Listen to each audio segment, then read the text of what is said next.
Alright, y'all, check it out. Yesterday, I was at Rolling Thunder, supporting veterans, fallen veterans, missing in action, prisoners of war.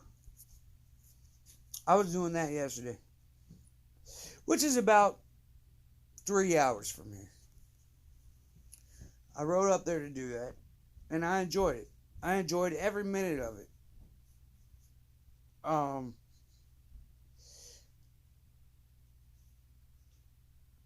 I'm gonna give you a little history. I was in Iraq in 2003. I defended the country there.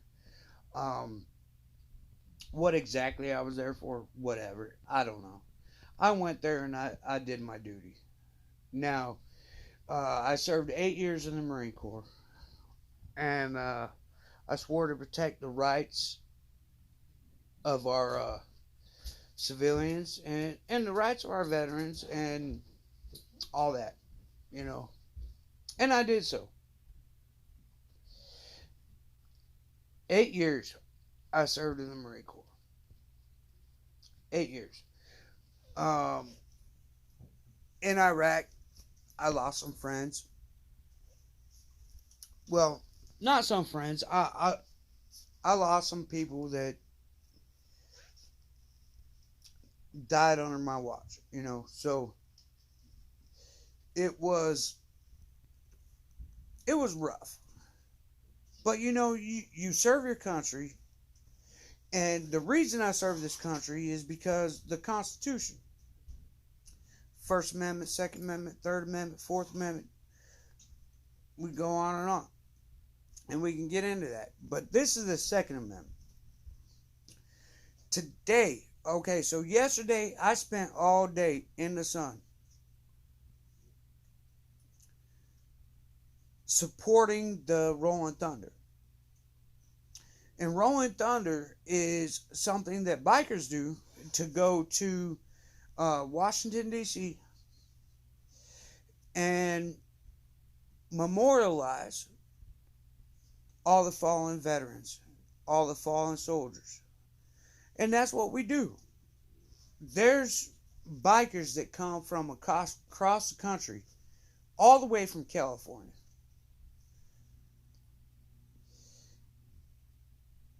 that support the veterans that served. Now, me being one of those veterans, I went there and it was one of the biggest honors I've ever had.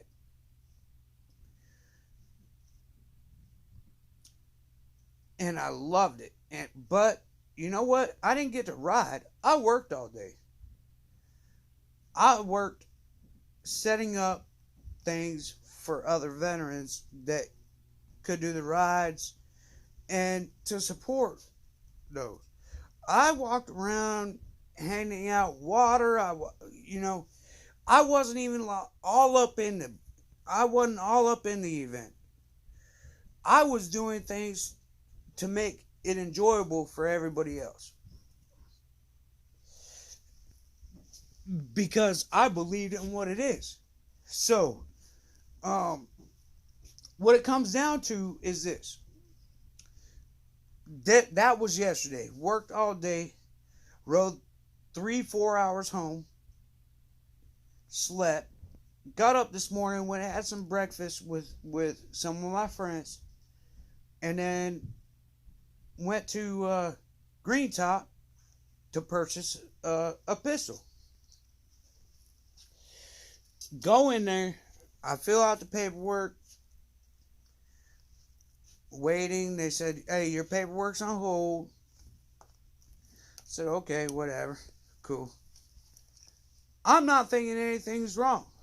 Next thing you know, there's a police officer there, and he's like, "Hey, uh, you James?" I said, "Yeah." He said, "Come over here. I want to talk to you." I said, "Okay." And so I go outside with him, and he says, "Hey, uh, I need to ask you a few questions." I said, "Okay." I said, "Did I do something wrong?" And he's like, "As of right now, no. I'm just detaining you. I got some questions for you."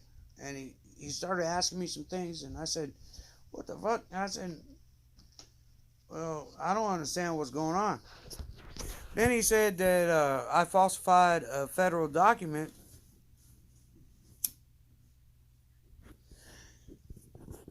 And I said, what are you talking about? So then he started kind of reading through the questions, and one, he says, have you ever been hospitalized for a mental condition? And I said, oh, fuck. This must be from back when my ex-wife, I caught her fucking somebody, and I kind of freaked out, and, whatever. I said, that's all it is. I was like, I'm pretty much sure that's probably what it is. And I didn't think about it when I was filling the paperwork out. Cop's like, oh, okay, I get you. Right? So basically what happened is I had a little bit of a suicidal intent at that point. And so they were like, hey, we're going to take you to the hospital. And I was like, all right. So we went to the hospital, and then I stayed there for 3 days for an evaluation. They let me out the very next day. So it wasn't like the doctors even said I was good. So I don't understand why when I ask or when I go to buy a gun, all of a sudden I'm a felon because I tried to buy a gun. This is some bullshit. The fucking Second Amendment, I can understand if I was already a felon, but I'm not a felon. And I don't plan to be a felon. The Second Amendment is being destroyed by our government. And our government is doing illegal shit doing that. Because prior to that, defend the Constitution. Well, you know what? Now that I'm under the government scope, I'm going to defend our Constitution against the domestic attack on our Constitution. I swore to that in 1999. I swore that in 1999 to defend our Constitution against enemies, foreign and domestic. Our government is actually becoming the enemy by trying to destroy our Constitution.